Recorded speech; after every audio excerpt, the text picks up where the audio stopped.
Landlord tenant Toronto. Co ops, where everyone owns each individual unit together.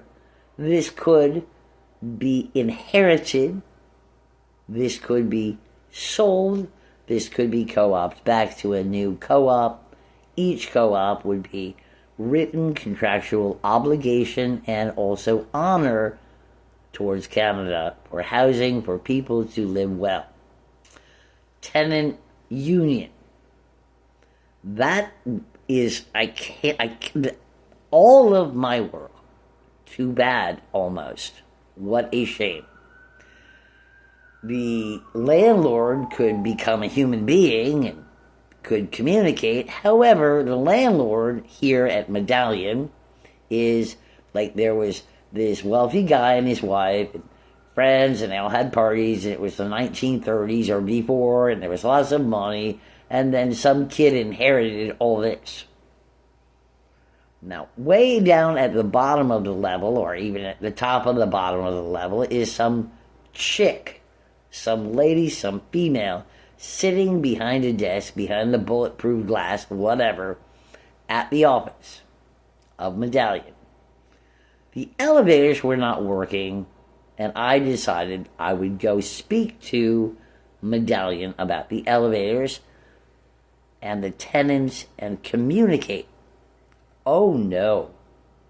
When I went there, she said, "You may not speak to us," and had me removed by security. On my way out, I did become loud, and I said, "Then I will have to call the fire department." The fire department did spend a great deal of money in resources and time and effort throughout all of Toronto. This is the TCC was rerouted. The fire truck and the firemen who were working on the project were not working somewhere else a lot, very much. Triple overtime or not, that, I say, is billable to Medallion. Mostly because this woman, or female, behind the desk, behind the bulletproof glass, didn't want to communicate with me. I did leave. She said, "Security." Security was right there listening. Security is a corporation. A bunch of people working for a corporation hired the corporation of the security company, hired by the corporation of Medallion. The security corporation is required by their rules of corporate entity to do as they do, and Medallion to do whatever Medallion wants, I guess. I will not be speaking with Medallion. That is understood, I guess, and that is that. I did spend effort. I called the mayor, Olivia Chow, the Honorable Mayor Olivia Chow of Toronto. I called. That was my mistake. I had emailed some, and that seemed to work well. I did email, and there was a response, and I thought, well, good, that my email is under consideration. I called. Yes, it was urgent, and it was urgently, and I was as well as I could be, perfectly as I could, and technically, the voice pattern machine did not like what I said, or my voice was striking well, and that I was instantly told, "Do not call, you're the enemy, do not harass," whatever. So I will not be calling, period. That's the way it is. Period. All of that work 2 times. First, the first draft, well, that was the second time it was put out. I took the first draft of all of that work for tenants living in Toronto. This was for the city of Toronto, not the suburb of the city of Toronto. And Megalopolis, the file, this is under my files, would be Megalopolis. MEGOLOP.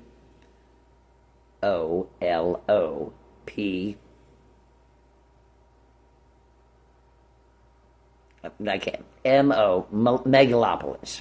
Megalopolis, spell it I-G, Megalopolis.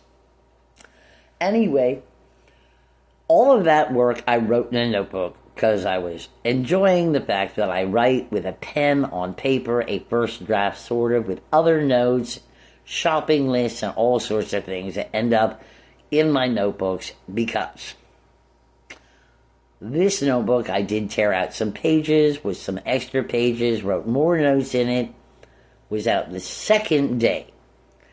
I took that notebook with the notes that were the first draft, which it was a tiny little snippet of what all this is, and then wrote a really formal draft of what would be, with some homework assignments and stuff. Put Olivia Chow, mayor, my name, my telephone number, her telephone number, and put it out of my house, period. The next day I took the first draft, took out the recipes and the shopping list, had extra pages in it, wrote some extra homework assignments in it, and placed it out. That's that then, and that's about it. Anyway, that was all of that work, and a megalopolis is a city, suburb. When we look at the buildings here, we see megalopolis is a word for city, suburb. They're all over the place, and they grow and they change all the time.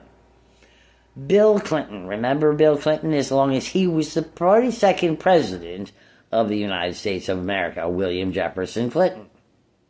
He was not as bright as I, and was very, very brilliantly keen a lot. There were lots of building starts, and lots of buildings were placed here and there in the world. There would be, in 2030, 7 times more spaces than people. Is something I know of. Things change, mix it up, whatever. Is that people here or there, all people or some people? I don't know. I don't really mind either way. The contractors, the buildings in Toronto go up. They're unfinished a lot because the contractor, it's going to rain there. The contractor has to work there. The contractor has to pay his employees. Everyone wants to be paid more or less, a lot or less or more. And as far as taxes go, taxes are great people too. The economy works when money exchanges hands. When I purchase something, I pay taxes. Money has exchanged hands. The money will purchase more product, and the money has exchanged hands again, which will be taxed. And then that is to run the economy, really.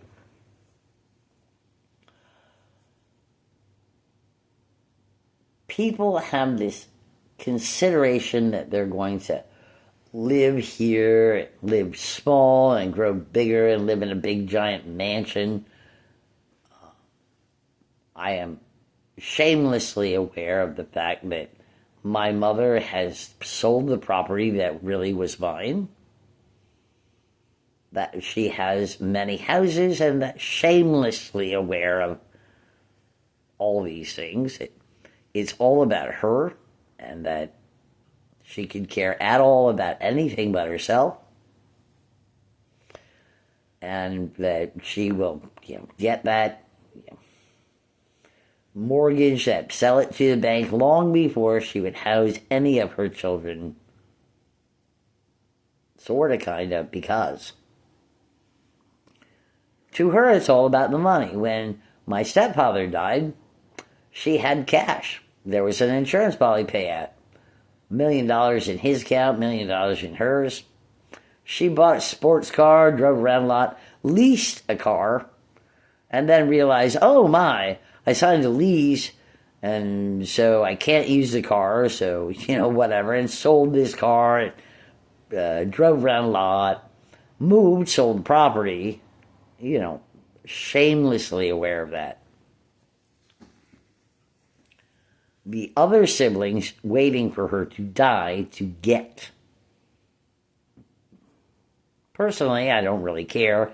I'm tired of caring for her, and I really don't care what happens to them all. I'm going to have to, I guess, if I have to.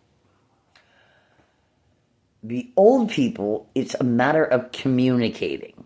Say Grandma has a farm, but Grandma's getting old and life has been different. The children are the children. There are 2.0 children, but there are 8 grandchildren. And these 8 grandchildren could run a farm. But Grandma's getting old and Grandpa's alive or not. And these children have to decide whether they want to live in the city, work on a farm. They can call each other and talk to each other.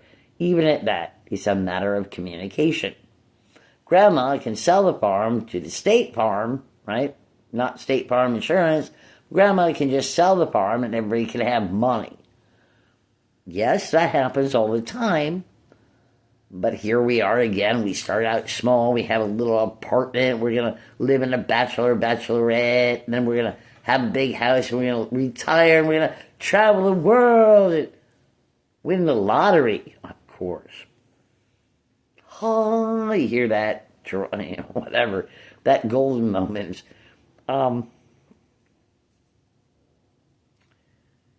Reverse mortgages are okay. Ronald Reagan had reverse mortgages. Very much was from that understanding of money and wealth. Reverse mortgages can make the difference between living okay with health and all of that to, retiring with everything and traveling the world. I mean, that a person can have health when the grandchildren are a little unaware of what can be done or that communication is important, then really is the key, communication. Those notebooks are gone. Marathon House. Marathon House for drug addicts. Marathon House, a building, an old building, ruins probably, fixed up. Somebody pays money, fixes that building up. The house has wood floors, 5 bedrooms, living room, a parlor, kitchen, pantry, basement, attic, windows, ready to go, backyard and front porch, or wraparound porch, and telephones and telephone books. Heroin addicts first. The heroin addicts go to the Marathon House where they will live, and it really is, I think, their property indeed. The heroin addicts have a phone and a phone book. So if they want a bed, they call someone and ask. If they want food, they call someone and ask. The Marathon House. A phone for each heroin addict. Crack addicts have more difficulty in the Marathon House than heroin addicts. Good day.